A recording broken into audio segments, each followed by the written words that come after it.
Well, hey guys, it's Dr. Drake 63 here today, and I want to thank you for joining me.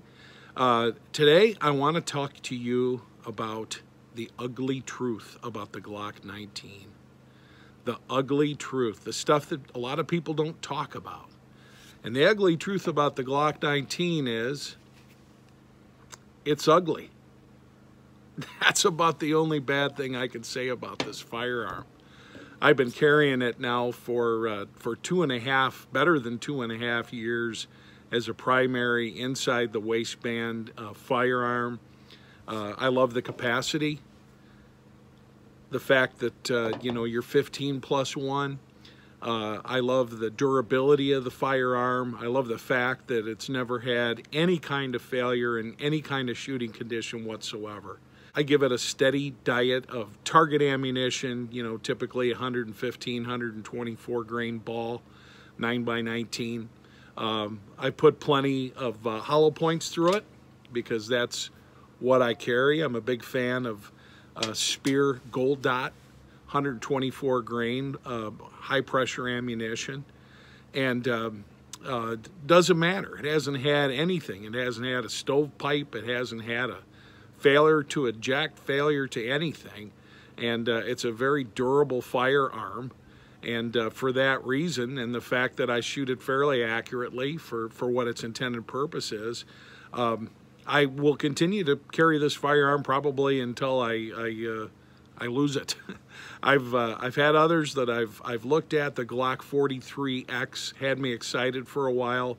That's 10+1. I know you can get extensions for it, but truth of the matter is then what you're doing is you're lengthening your grip out, and then that starts other issues for those of us that have love handles, so to speak.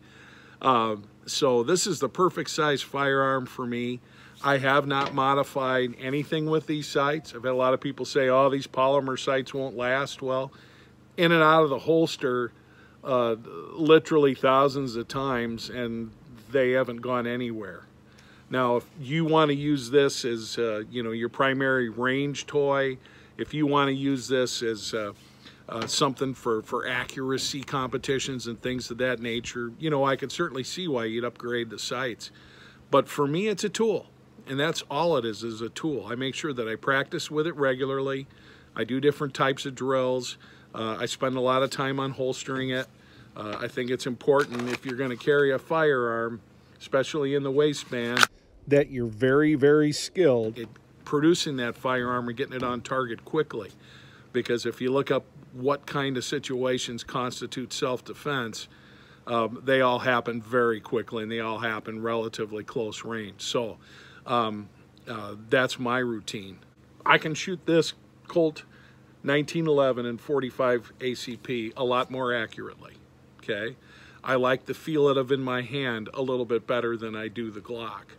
And I certainly like the caliber, but the truth of the matter there also is modern plus P self-defense ammunition for 9mm performs very well when versus modern 45 ACP.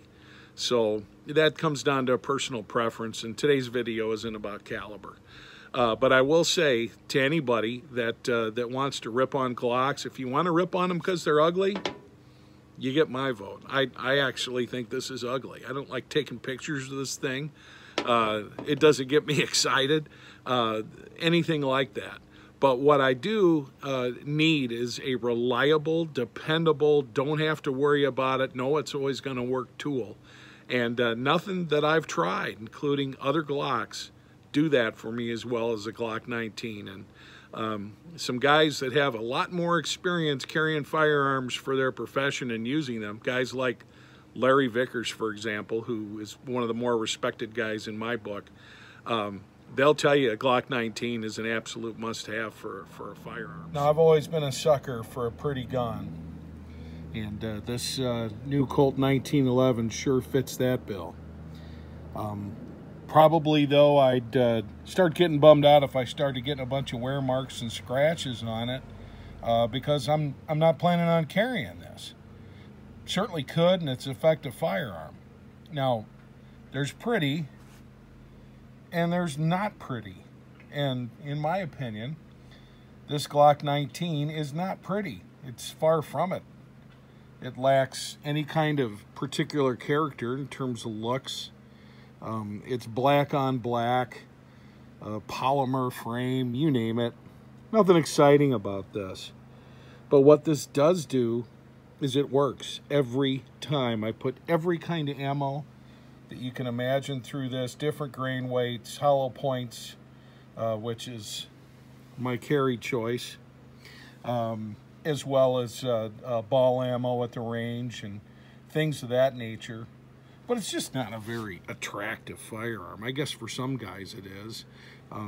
One thing I will give it is it's durable. This guy's ridden in my inside the waistband holster, this Galco right here, for the better part of the last 2.5 years, and the only real wear you see on it is right here on the slide release.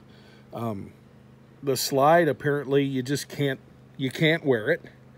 There's a little bit of wear on the barrel, but it looks like it's an almost new firearm. But I've put thousands of rounds through it. Like I've said, I've carried it in every kind of weather, sweated with it, everything else. So you know, give it to Glock for the durability in terms of holding the finish. If you call that a finish, like I said, it's not very attractive.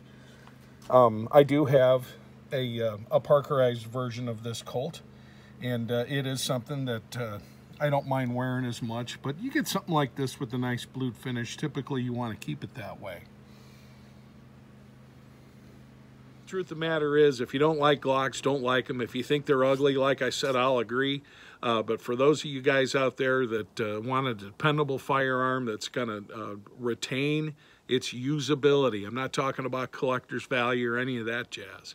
But if you want a dependable firearm that's going to retain its function, that you know you can rely on, that you can get a boatload of parts if aftermarket upgrades are your thing, that kind of thing, then you're not going to find a better choice than the Glock 19. That's just one man's opinion. This is Dr. Drake 63 saying so long, stay safe, stay healthy, guys.